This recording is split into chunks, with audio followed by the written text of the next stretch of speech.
hoping this morning to just sort of chat a little bit more, maybe the practical aspects of model assessment.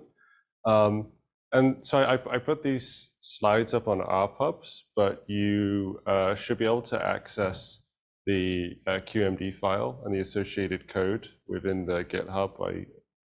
I uploaded it last night, so you can pull that to have a look. So I'll talk through some of the examples. Most of the code actually isn't there, just in terms of making the slides a bit easier and less crowded. But just to say that everything that I'm showing can be replicated if you go to that folder. And if it isn't, then please let me know so I can correct it. Does that work? I'm just going to use this.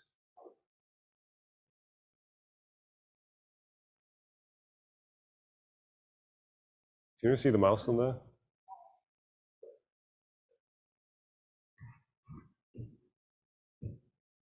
Oh, no, I got it. You got it? Yeah, there we go.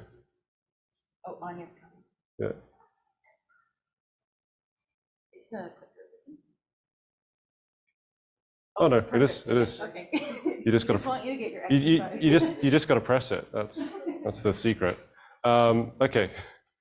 So I'm gonna have to look over here because I can't see my slides there. Quote from David Spiegelhalter. So the idea of the Bayesian approach is explicit use of external evidence in the design, monitoring, analysis, interpretation, and reporting of a scientific investigation.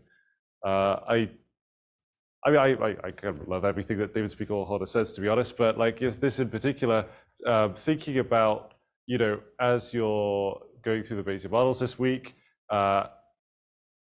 you're thinking about that sort of the principled investigation at every single sort of point.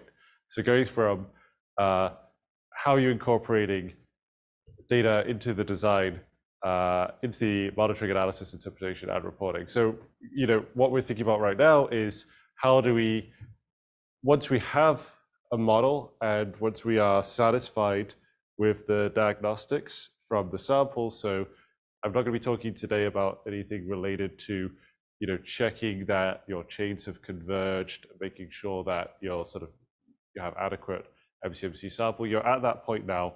How can you assess the validity of the model itself? And it's another quote. A Bayesian is one who, vaguely expecting to see a horse and catching a glimpse of a donkey, strongly concludes he has seen a mule. I would say I think this I don't know, this is quite a popular one that people like to talk about when they're sort of bashing Bayesians. But I would say that you've got the model incorrect there, right? I mean, is it a continuous? Can you think about that as a continuum between? Or is that a continuous model? Or is that more like a multinomial model? I don't know. I think they've got the model wrong there. Okay. I realize that Mike's already gone through a lot of this, but I just wanted to sort of at the start, just kind of do a bit of a primer again, just to sort of reiterate some of the sort of key points that we'll be discussing, and really just kind of emphasize that a lot of what you can do in model assessment looks a lot like what you would do in a sort of maximum likelihood frequentist paradigm as well. So everything that you would sort of be thinking to want to check, you can do within a Bayesian context as well. So yeah, as in the maximum likelihood paradigm, right? You're trying to you're looking to seek to maximize that probability there, where the conditional is sort of flipped around to how you'd sort of normally expect it, where you're asking what the probability of the data is given some parameters. If we had like a smaller sample, and we say we sample 3 people, ask them whether they like raisin cookies. One person says yes, 2 people answer no. So the maximum likelihood, the prevalence in the population you would say is 1/3, but just scroll down. But if you wanted to ask what the probability of people in the population like raisin cookies is greater than 1/2, you can't easily answer those kinds of questions under the maximum likelihood, but you can under the Bayesian paradigm.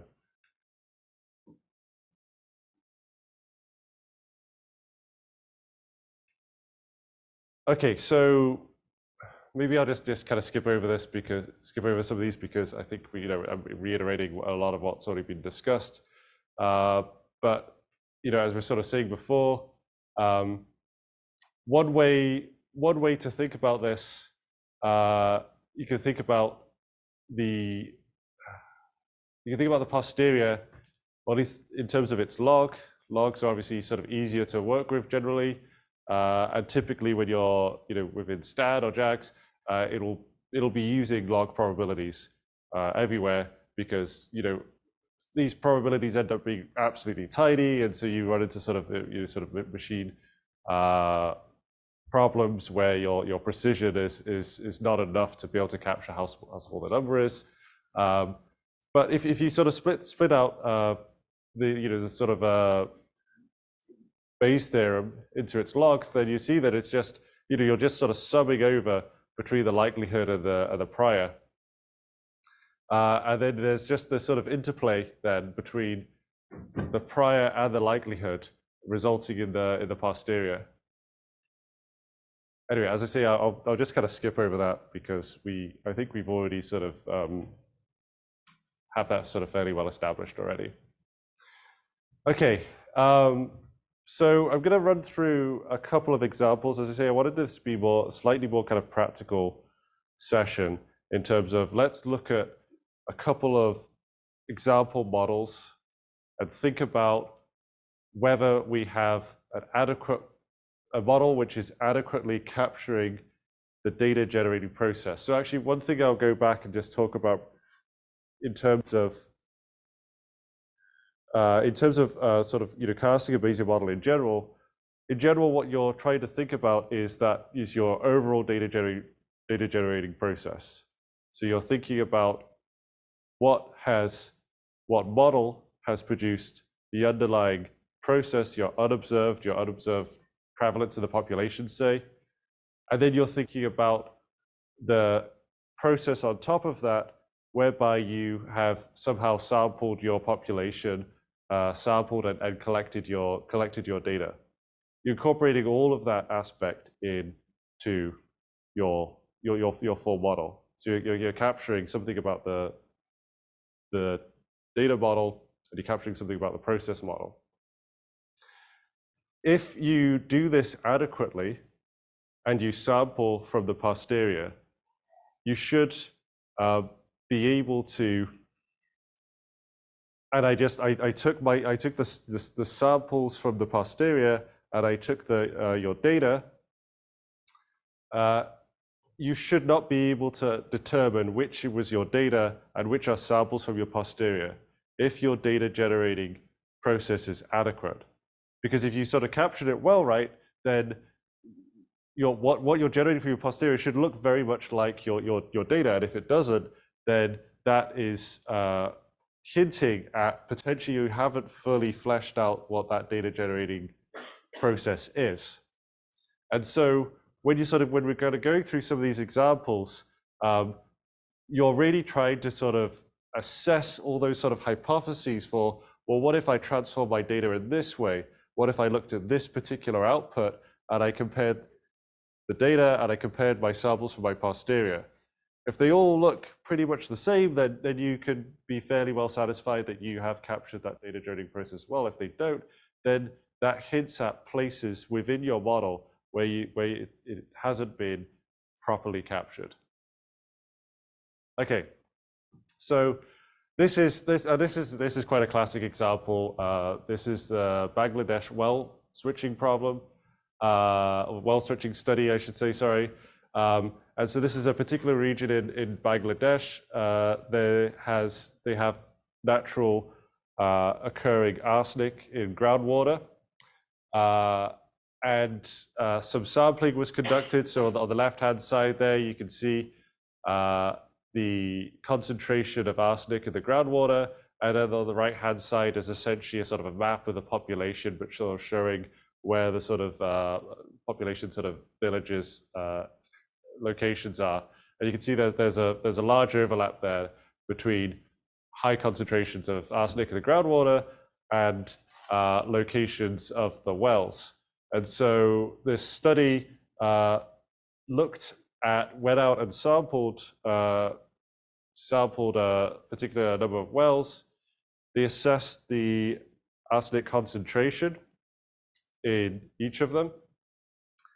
And then they used a particular threshold to determine whether that was a safe level of arsenic or not, and then encouraged people within that location to switch to using a different well, one that was either sort of was close by and recommended, labeled each of the wells in the area so people could be informed about which wells were potentially safe or not. And then they went back after several years in order to determine whether each household using an unsafe well had changed to one that was deemed safer.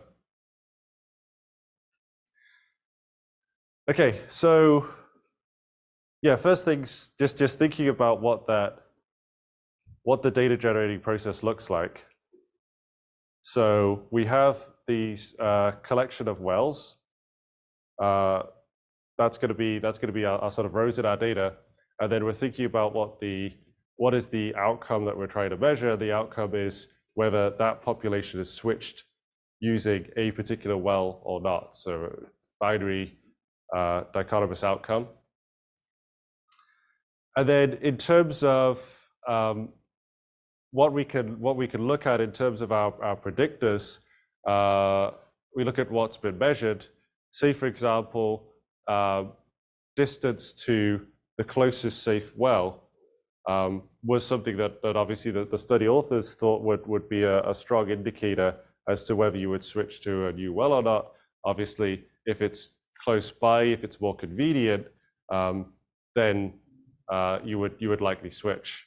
And so this is just a distribution of the data. You can see the data the data points below as a rug plot. And yeah, just sort of eyeballing that distribution, right? Does it look like it's going to be predictive or not? So yeah, I mean, like the distributions look different, right? And you can see that the peak. This isn't going to work, is it? You can see that the peak here. So for the no's, the people who don't end up switching, it looks like the distance to the closest safe well is a heavier tail distribution. So it looks like that the mean is greater distance to those who did switch. And similarly as well, the level of arsenic contamination in the household's original well. Notice something as well interesting. So the scales of these are a little bit different, right? So this predictor is in meters. This one is in micrograms per liter. And again, distributions look different. We can see those that didn't switch versus those who did switch. So it looks like those who did switch, now we've got a slight reverse relationship. Higher levels of arsenic concentration seem to predict higher propensity to switch.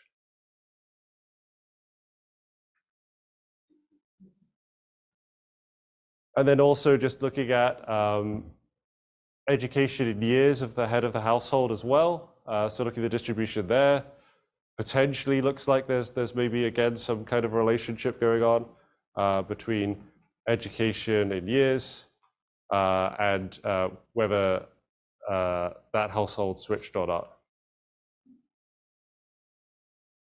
And whether any members of the household participated in any community organizations or not.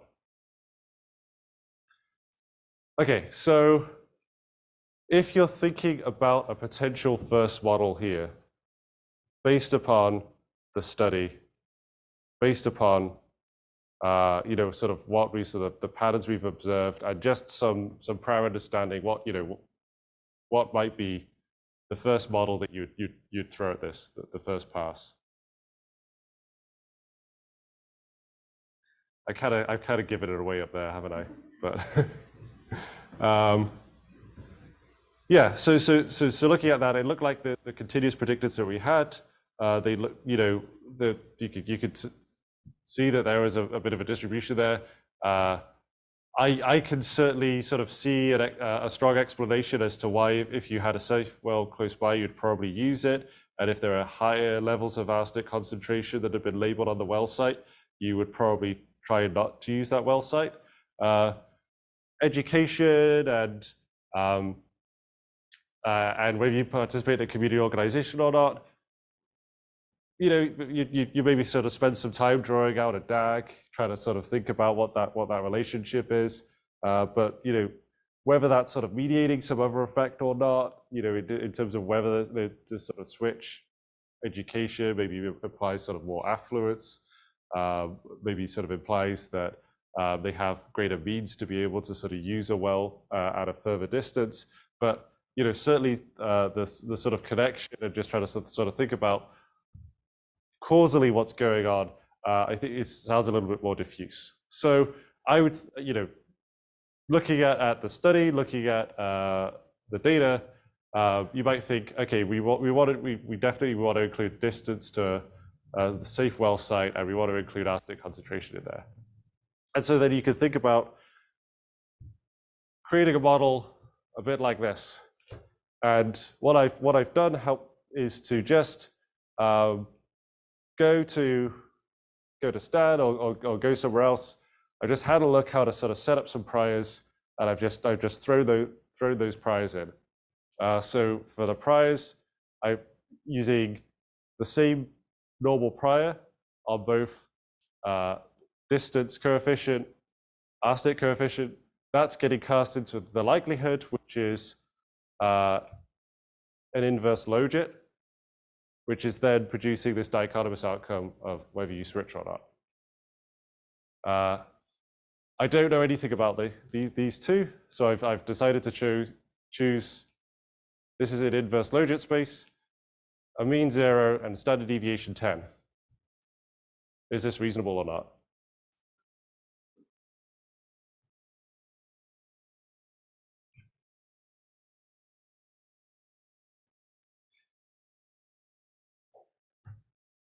Who thinks it's reasonable? Hands up. Like a reasonable starting point for some priors for this model. Who thinks it's not reasonable? Okay. And others who are undecided. Okay. Yeah, so what I was saying before was these are on different scales, right? If we go back, this is in hundreds of micrograms per liter, and then this is distance in meters. So these two predictors, right? The scales aren't comparable. So if I just sort of chuck these in, and I didn't, you know, with that prior, they'd be on completely different scales. I'd be making very different assumptions about the priors if I did that, right? So again, you know, maybe you think about sort of normalizing, and so then this could be in terms of standard deviations. So divide by the standard deviation for each variable in order to sort of get it into the same units. But then I'm saying that the normal distribution has this kind of impact relationship to, this relationship to the odds ratio. So I've got to kind of like I've got to try and think about how to transform from inverse logit space into the odds ratio. And then like, is that, you know, how do I think about this prior in that way? It starts to become challenging, right? And so this is just kind of going through the same points again.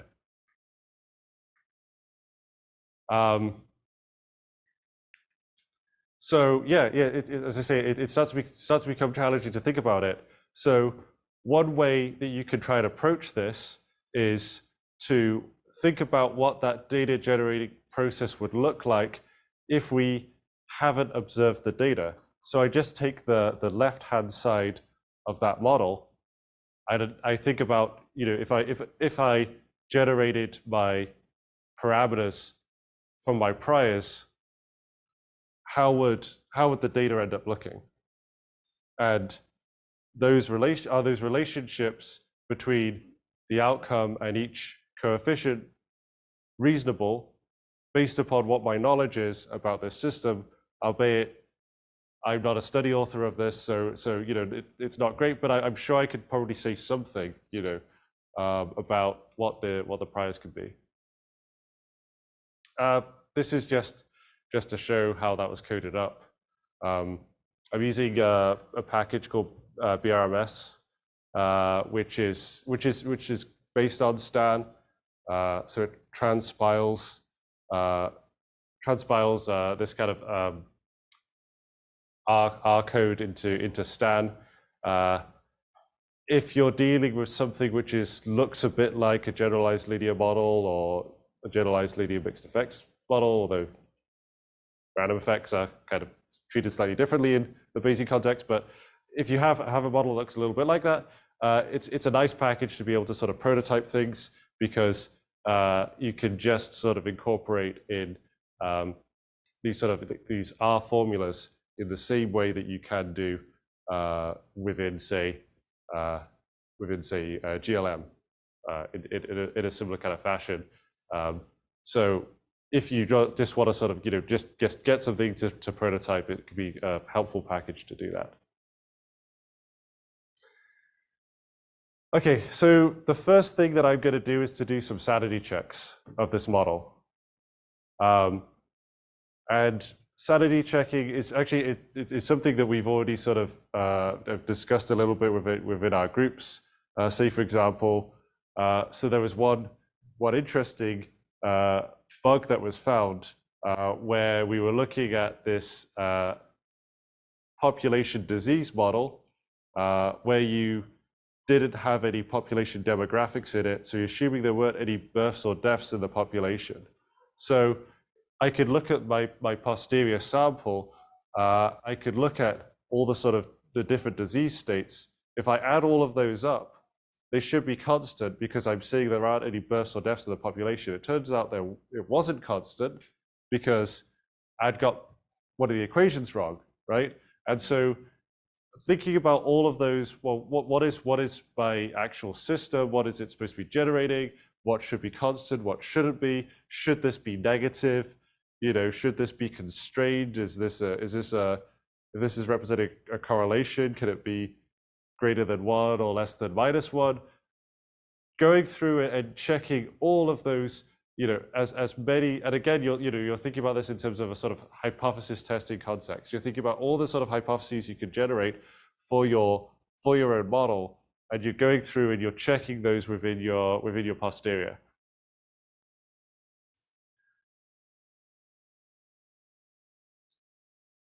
So if we go through just looking at what the summary fit is. And again, depending on how you want to do your checking, obviously JAGs and Stan are going to give you slightly different outputs, but you also want to just ensure that all the assumptions you've made on the priors are indeed correct. So double check that indeed the priors that you have stated within your model are the ones that is being specified, and then also go through and double check. As I say, looking at the sort of the population level effects, say for example, so these are the sort of parameter coefficients that you get out. Distance, the estimate for distance looks like it's negative. It looks like it's quite small. Do I expect the relationship between distance and the propensity to switch wells to be negative? This is a log odds ratio, right? So it's a log odds, so it would mean that the odds ratio is less than 1. So the probability would be decreasing for each unit distance. that seems reasonable, right? That's what I expected. Like when I was looking at the data before, I expected that further distance means that you're less likely to switch. Okay. Arsenic concentration looks like that's positive. So again, that was the expected relationship. I found, okay, great. Like my relationships are pointing in the right direction. Going through, checking those sort of those kind of basic assumptions. Again, maybe it sounds obvious, but it's often when we sort of build up these kind of layers of complexity of the model, you can sometimes forget some of the simpler stuff to go through and check. Interesting, the estimates look very different, right? So this is going back to this. This maybe would indicate that I have a slight problem here because I'm using these on quite my parameters on quite different scales. Luckily, this looks like it's all converged okay. If you do, in general, if you have data which is on quite different scales, that can sometimes lead to issues with convergence because one parameter is trying to sort of do much larger jumps in terms of its proposals than the other parameter, and that can sometimes lead to problems. Yeah, so does the structure of the model conform with our understanding? Do the model estimates make sense? Can they be negative or extended over the range indicated by the credible interval? And are the generated observations from the posterior meaningful as well? You could also look at the conditional effects as well. These are pretty easy to produce within kind of any Bayesian model, right? I mean, essentially what you end up doing for the expected marginal mean is to set all your other predictors at their mean within the data, and then you just vary each one in turn.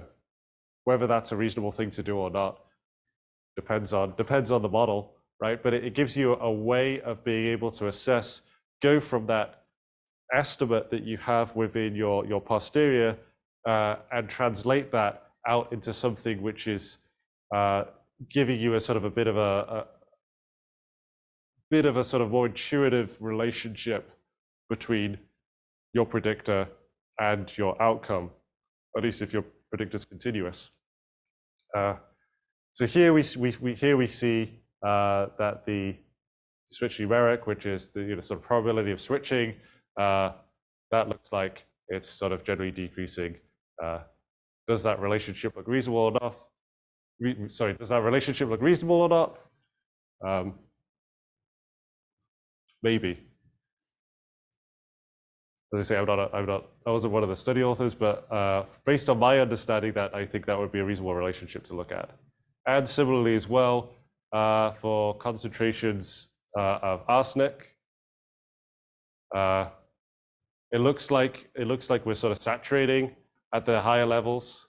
So you probably, you'd want to sort of double check again that is meaningful. You're saying that basically, again, setting all other predictors that you have in your model at their means, but then looking at the sort of the maximum concentration for arsenic, it looks like you're saying that 100%, you're estimating 100% of those sites would switch.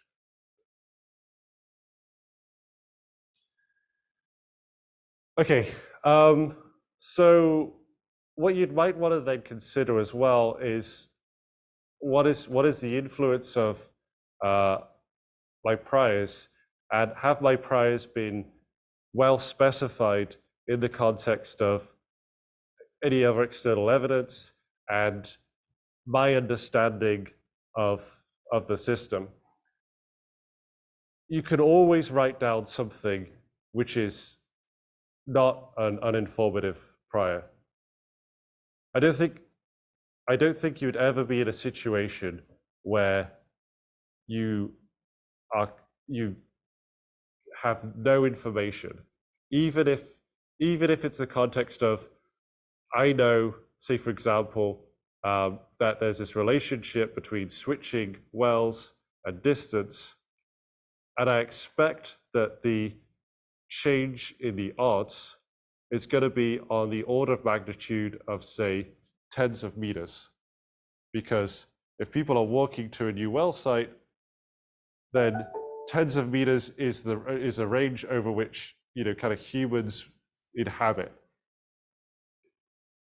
If I expect that the same drop in odds ratio could occur over, could I expect the same drop in odds ratio could occur, say, over centimeters, over millimeters?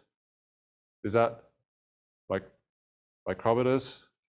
Does that make sense? That, no, right? I mean, so sometimes you can think about priors in terms of it's sort of setting the scale of your problem. It's setting the scale over which you would think that there would be a reasonable change in the relationship between your predictors and outcome. Okay, so what you can do, there's two things you can do. You can either pretend you haven't seen any data, so you're sort of inputting zero data in basically, or you can just look at your data generating process up until the point before you have your likelihood. I'd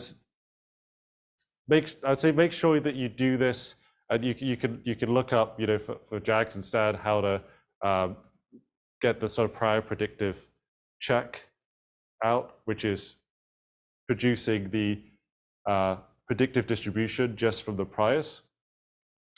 I'd say to do that, because otherwise Stan or Jags won't try and just simulate from this, because you can just simulate this from, you're not including any data in here. It'll try to perform MCMC without a likelihood, and it can sometimes sort of run into issues. So just check that you have a sort of sample from prior setup in order to do this. If I was going to do this in, as I say, for prototyping purposes, you could do this in BRMS, and it's kind of simple to do. You just sort of set an optional argument to say that you only want to sample from the prior. As I say, Stan or Jags, it has slightly more complex, but there's methods to do it, just to double check. Okay, here's what my prior predictive check looks like for arsenic concentration by what is being predicted. When I look at this, I see that most of my, so what's happening here is, remember that we were operating on inverse logit space, and then we're transforming that into a probability. So because I had such a wide standard deviation on my prior, it's pushed everything either to 0 or to 1. Remember, because we're acting in, we have this,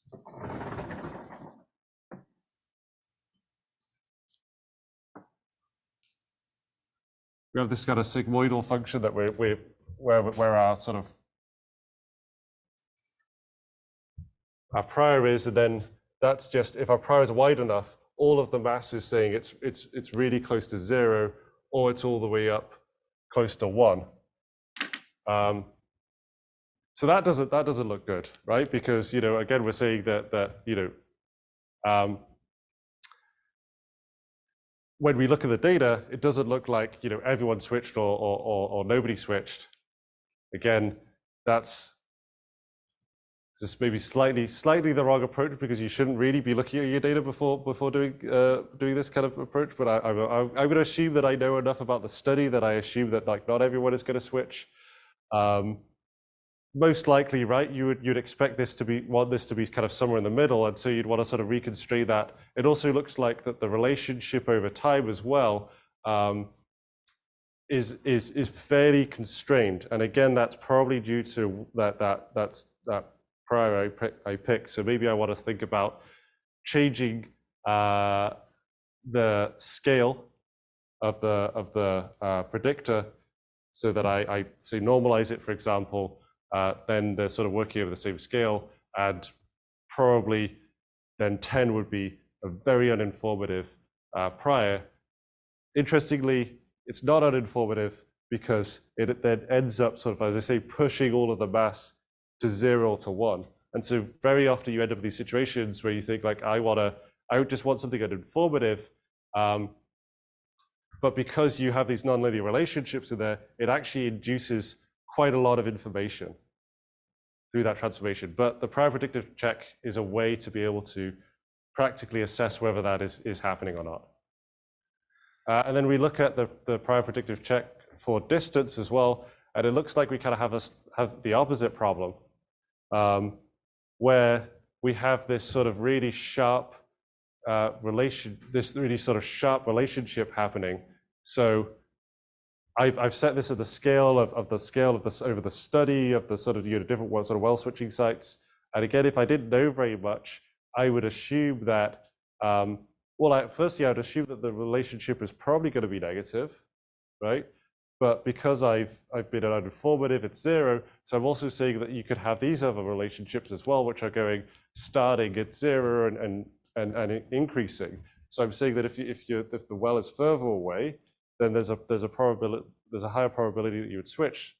That doesn't seem to make sense, right? And then also, it seems like because again, I've chose that sort of very informative prior, but I haven't thought about my units of my predictor. It's actually ended up inducing this quite strong relationship to say all of the switching, all of the sort of that relationship, the change in the probability is going to occur between 0 and 100 meters. I don't think that I don't know, right? But I don't think that is right. So as I said before, it's a way of being able to assess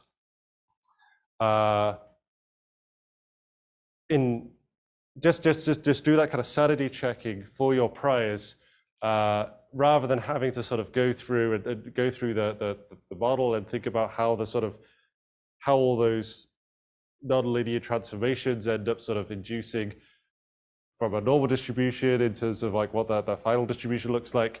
You can simulate it and assess that output.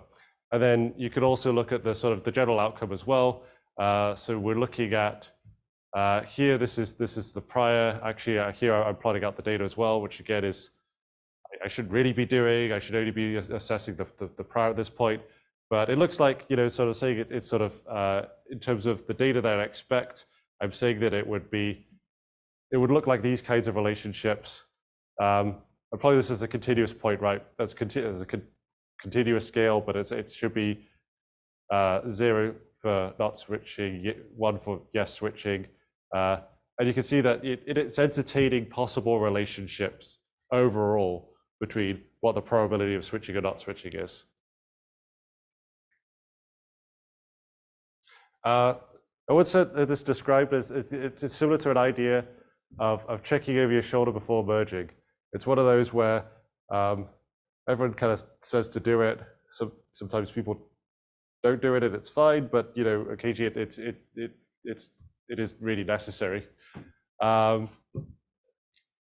So you could it's a way of being able to determine whether your priors are providing sort of too much or too little flexibility within your model, and it can also help to spot issues in your data, as the example I showed, right? If the coefficients are on a different scale.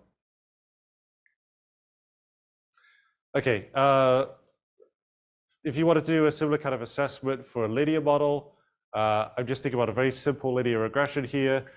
This is a study that was comparing between a mother's IQ score and the IQ score of the child. You can see the distribution of the data there. So if I was looking at doing a linear a prior predictive check on the linear model, so just go ahead to this slide here. This would be, sorry, let's go back. Yeah, so this is the, as I say, this is the outcome, right? So we're now looking on a continuous scale. The outcome that we're looking at is the IQ score of the child. It looks like some of the sort of distributions, maybe are sort of sensible for the prior that I've constructed. And again, looks like the data, but even if you didn't know anything about what the data looked like, IQ scores are assessed in a certain way, right? It representing the sort of standard deviations within the population, right? So if I end up with something like this, which is saying it could be between minus 500 and 500, and then we know we've got a problem, right?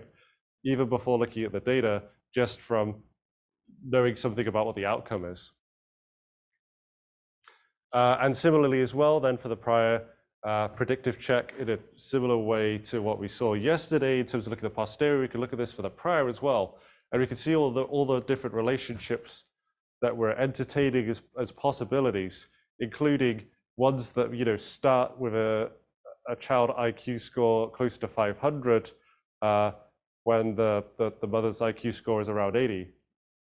As I say, you know, even before looking at the data, you could assess that and see that there's too much flexibility within your priors. Okay, assessing model performance. I didn't want to sort of go into I didn't want to go into any of the sort of theoretical aspects of information criterion because but I mean that, and I think we also had kind of a discussion on these yesterday. There's sort of different approaches to this. Either, you know, you do the sort of information criterion approach, where you try and assess which, and all of these, there's obviously differences, but they're all trying to balance between the model fit and the model complexity.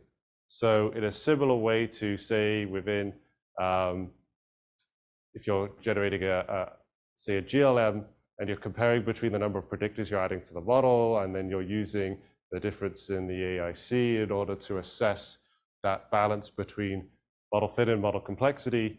You can do exactly the same thing within the Bayesian context, and typically ones that are typically used are the WAIC, or things like the leave one out statistic, which I'm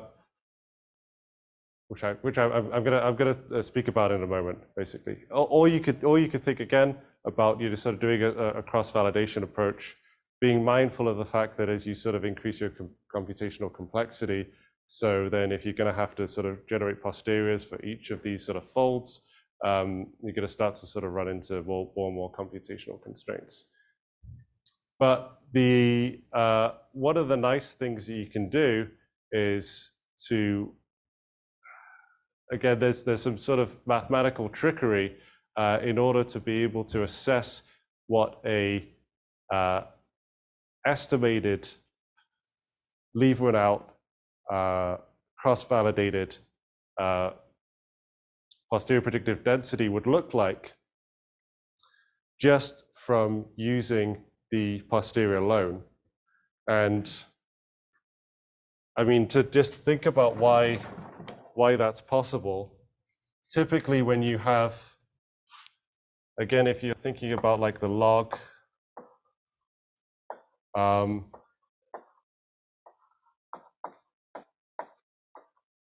posterior, that usually looks something like, if it's factorizable and you're assuming that your data is exchangeable, it's going to look something like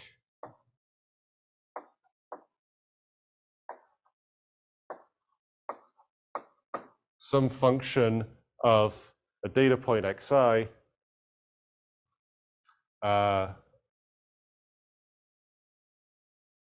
and we haven't written this out right. Sorry, yeah. It's going to look something like some function of your parameters given your data, and then, you know, plus some other term representing your prior, and then, you know, something else representing the normalizing constant. So this would be factorizable. If I wanted to see what the equivalent log posterior would look like with one of these data points removed, then I can write that down immediately, because I'm just, you know, I just look at the sum and I just leave that out. So that's the sort of principle behind how we can end up with this sort of estimated leave one out score. And you can also do this for each data point as well. You can get this assessment of what the leave one out predictive distribution would look like for each point. And so then we can have a look at each of these. It's probably hard to see at the back there, but there's these points here which represent the mean of the posterior with that single data point left out. And so if we sort of plotted our data out, we can then maybe sort of start to assess if there's any sort of patterns between what that leave one out predictive distribution would look like compared with the data point.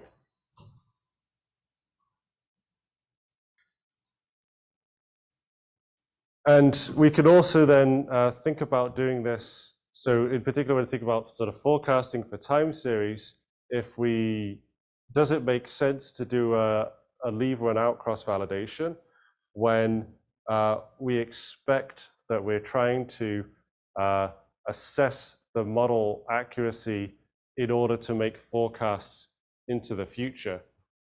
So another scheme you can think about is sometimes called time series cross-validation or leave future out cross-validation.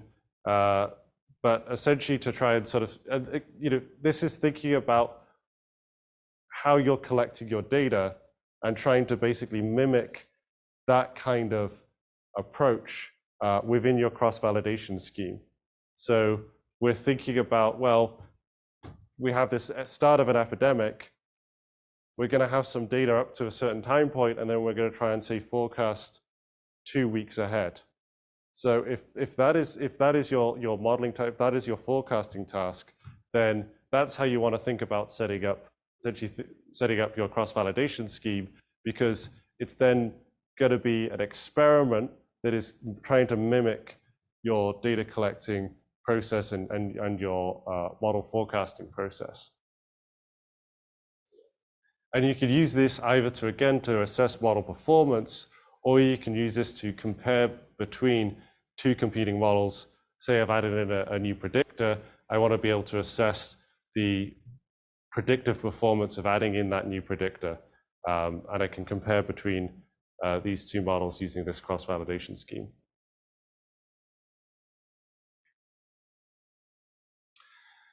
Okay, so that's checking the prior and then thinking about the sort of model performance. Then we can think about the posterior predictive check as well.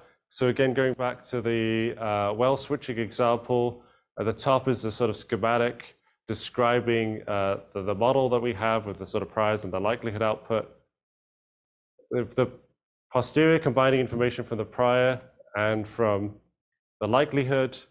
As I mentioned before, if your data generating process is adequate, then your data should look uninteresting when compared to samples from the posterior. What does that mean, uninteresting? That's model dependent, but I mean, essentially any sort of way that you would try and think about how you would analyze your data in the first place, try and do that with samples from your posterior. Any statistics you generate, you can compare between the two of them, and you should, again, it's like a lineup, and you shouldn't be able to, in principle, be able to pick out where your data is compared with the samples from your posterior. So, for example, here I'm looking at the this is for the linear example. So this is for the relationship of IQ between mother and child. And when we look at the data, which is the Y, which is the black distribution here, and then we look at the replicates from the posterior distribution. Remember that the posterior is generating your full data set, so that you're getting a whole sort of a whole distribution out for each sample of your posterior, and we could see that if just looking at the sort of assessment, it looks like the peak of the data is maybe sort of not quite aligning with where most of the peaks are from the replicates of the posterior. And then I also sort of note this bit down here. It looks like for for sort of lower IQs, there is an inflated probability, an inflated distribution propensity within the data as compared to replicates from the posterior. And again, from the other end as well, we can see that we're actually overestimating the distribution of IQs above 120.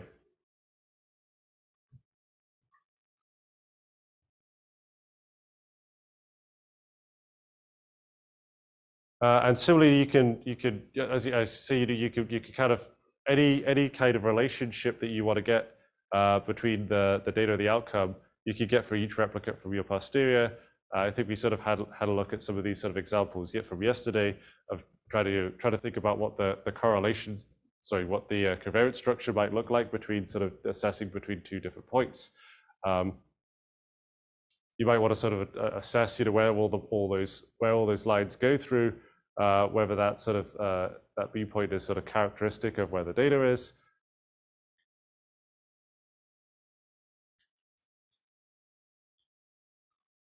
Sorry, I thought I had an extra slide there. Okay. So for sensitivity analysis, yeah, actually, let's skip over that. So for sensitivity analysis, you can think about what assumptions have gone into your priors and how sensitive your outcomes are in terms of the sort of posterior predictive distribution compared with your priors themselves. So again, sort of thinking about what's the evidence that I've used to generate those priors, how strong are my beliefs around them. If I relax some of those assumptions, what would be the impact if I relax this turn by turn? Often you see this sort of very, very classically with the sort of basic context of clinical trial studies, where there's a large assessment of the priors because there tends to be sort of very, very conservative about what those kind of results are from clinical trial studies. And so there's the sort of concern about how much the prior is influencing the posterior. I'd say there's not nearly enough concern also around what the model is as well, because indeed that's also going to influence the outcome as well. But in a similar kind of way, in how you would assess the sensitivity of the model, you could also assess the sensitivity of your priors influencing the posterior. Okay, if you're looking at so you can then also look at residuals for a Bayesian model, and you can kind of think about residuals in two ways. So typically within a maximum likelihood model approach, I kind of get one model fit out. So I get one expected value for the outcome for, say, each of my predictor sets. So for each data, I get an expected outcome. Because again, we're sampling from the posterior, we can generate replicates of those. And so instead of a residual plot being sort of singular values, you have distributions of residuals for each data point. And so in exactly the same way that you would use a residual plot to assess whether you assess your overall model fit, to assess the accuracy, to assess any potential bias or misspecification, you could use those distributional residuals in exactly the same way to assess all of those properties. So here's an example of residuals from the linear example, because residuals are a lot easier to look at than for a sort of dichotomous model, for a logistic regression model. But again, the sort of principle kind of works the same. So if I have a look at my residual plot in the linear example, you can see that we do have this sort of distribution around each point. Is there any sort of noticeable pattern to that relationship or not? Does it look like, you know, most of those, are they sort of aligned over zero? What was my likelihood? What was I saying my data generating process was? So I was saying it's probably normally distributed. When I look at the residuals, does the distribution, does it compare well with, say, something that would be normally distributed?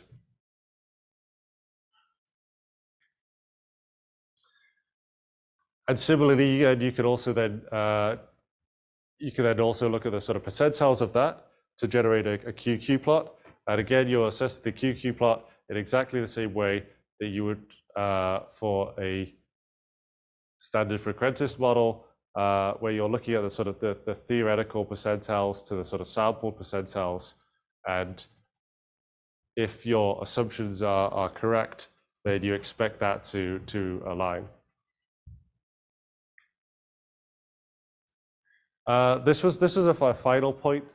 Actually, I'll go back and just mention also from here as well is that we don't necessarily have to stop at the residuals to assess model outcome as well. We could look at any statistic that we would like to generate from our model, and as I mentioned before, we could create these replicates from the posterior for each statistic. And then we can compare that to the statistic for the data. And when we do that comparison, so say, for example, we wanted to, I'm just going to write this out.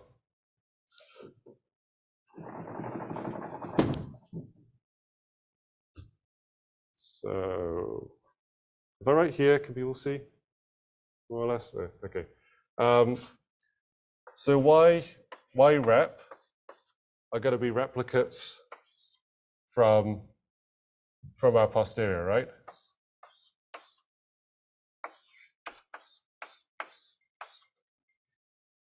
Sorry, where y is our data, and then if I take any test statistic that I want, I look at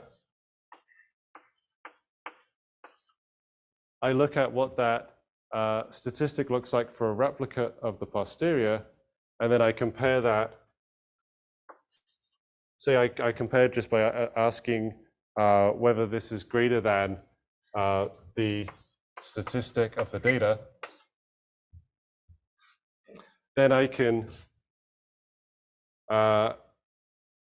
because these are generated directly from the posterior, so I could build up a sample of this so that I could ask, after multiple replicates, what would be the probability that that test statistic for the replicate is greater than the test statistic for the data.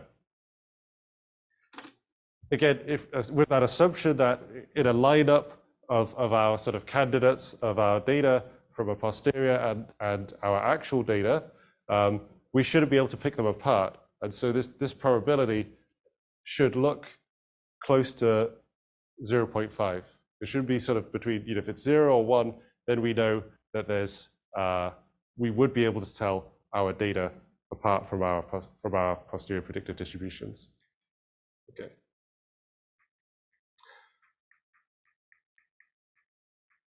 Okay, just to go to the, just to sum up, I mean, really, we're thinking about the sort of construction and development similar to how we would do in the sort of frequentist maximum likelihood approach, where we're again sort of thinking about building up the model complexity in a similar kind of way, thinking about our predictors in a similar kind of way. We want to do the usual kind of checks for model reasoning, for under-overfitting, for any sort of potential bias or misspecification. We just have that additional sort of reasoning of the prior that we want to check, but we can do that in exactly the same way, because with all these things, we're generating data, and we're either for the prior or the posterior, and we want to assess how reasonable those are compared with our understanding of the model and from the data itself. And I think I am out of time, so thanks.